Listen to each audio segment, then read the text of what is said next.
এরপর কথাবার্তা ঠিক হয়। তারা খুব জলদি করছিল বিয়ের জন্য, যার কারণে তাদের কথা রাখতে 2 মাসের মধ্যে বিয়ে ঠিক হয়ে যায়। বলাই চলে তুষারের সাথে তেমনভাবে কথা হয়নি আমার, কিন্তু হ্যাঁ, এর মাঝে তার সাথে 2 বার দেখা হয়েছে আমার। আমরা একটা কফি শপে দেখা করি। এরপরে সে মিষ্টি মিষ্টি কথা বলেছিল, যেটা শুনে আমারও বেশ ভালো লেগেছিল। বিয়ের পর কোথায় ঘুরতে যাব, আমি কোথায় ঘুরতে পছন্দ করি, সারাদিন ঘুরবো, আরও কত কিছু।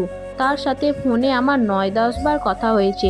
এর বেশি কল করলে বলতো ভালো আছো, আমি বলতাম হ্যাঁ, আপনি ভালো আছেন, এইটুকুনি আর কি। আর সবশেষে মেহেন্দির দিন সে আমায় ভিডিও কল করলো। বলবো না ছেলেটা গেঁয়ো, ছেলেটা কিন্তু মডার্ন। মেহেন্দির রাত কেটে গেল। মেহেন্দির রাতে আমি এক ফোঁটাও ঘুমাইনি। লোক ভাববে হয়তো আমি বিয়ে ভাঙার জন্য কান্নাকাটি করছি, কিন্তু সেটা একদমই না, বরং আমার অনেক খুশি লাগছিল। কেননা বিয়ের পর যদি এরম একটা মানুষের আসল রূপ আমি দেখতাম, তখন হয়তো আরও কষ্টকর হয়ে যেত আমার জীবনটা।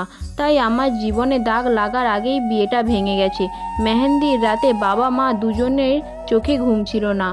বিয়েতে এতজন মানুষকে নিমন্ত্রণ করেছে, তাদের সামনে মান সম্মান কোথায় গিয়ে দাঁড়াবে, তাদেরকে কী বা বলবে। সকালবেলা বাবা মার রুমে গিয়ে বললাম, তারা কি 14 লাখ টাকা ফেরত দিয়ে দিয়েছে, যেটা তুমি তাদের দিয়েছিলে?